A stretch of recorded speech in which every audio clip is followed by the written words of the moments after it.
உறவுகள் அனைவருக்கும் வணக்கம். வை கோபால்சாமி மதிமுக கட்சியின் தலைவர் தன்னுடைய கட்சி திமுகவில் இருந்து கூட்டணியில் இருந்து விலகுவதாக இன்னைக்கு அறிவிச்சிருக்காருங்க.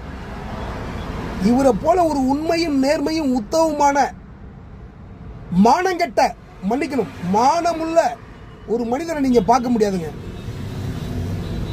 காசுக்காக பி பி பி பி பி பிரியாணி திங்கக்கூடிய ஒரு மனிதன், இந்த அற்புதமான மனிதன். இவர் நான் சொல்றது பிரியாணி திங்கக்கூடிய ஒரு அற்புதமான மனிதர் இந்த வைகோ.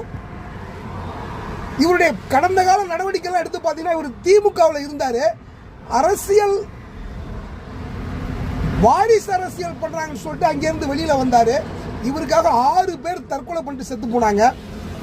திரும்பியும் பார்த்துங்கன்னா இதெல்லாம் நினைச்சு பார்க்காம, நமக்காக இத்தனை பேர் செத்து போனாங்களேன்னு நினைச்சு பார்க்காம திரும்பி எங்கே இருந்து வெளியில வந்தாரோ அங்கே போய் திரும்பி சேர்ந்த மானங்கட்டவர், மானமுள்ளவர் வை கோபால்சாமி. அதாவது எங்க காசு கிடைக்குதோ, எங்க சீட்டு கிடைக்குதோ, எங்க நோட்டு கிடைக்குதோ, எந்த கூட்டணியில் இருந்தா ஓட்டு கிடைச்சி ஜெயிக்க முடியுமோ அந்த இடத்துக்கு கூட்டுக்கு போறவர் தான் இந்த மானமுள்ள மானஸ்தன் வை கோபால்சாமி. எந்த காரணத்துக்காக திமுகவில் இழிந்த வெளியில வந்தாரோ, வாரிசு அரசியலை காரணமா சொல்லி திமுகவிலிருந்து வெளியில வந்தாரு. அதே வாரிசு அரசியல் தன் மகனுக்கு தன்னுடைய கட்சியில தலைவர் பதவியோ செயலாளர் பதவியோ கொடுத்துட்டார். அதனாலதான் மல்லை சத்யாவும் வெளியில போனார் கட்சியை விட்டு. அந்த மாதிரி ஒரு உண்மையும் நேர்மையுமாக உள்ளவருங்க இவரு வை கோபால்சாமி.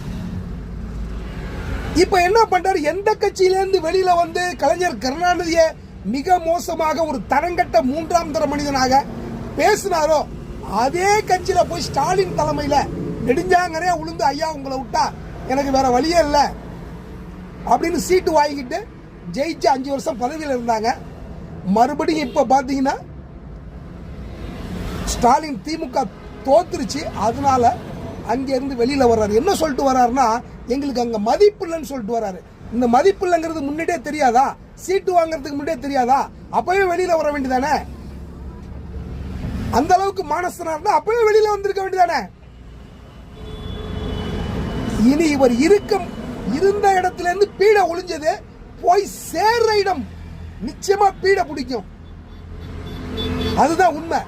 அப்படியாப்பட்ட ஒரு என்ன சொல்றது, எவ்வளவு சொன்னாலும் தகும். 3ஆம் தர 4ஆம் தர வார்த்தைகள் எவ்வளவு சொன்னாலும் தகும். அப்படியாப்பட்ட மனிதன் வைகோ.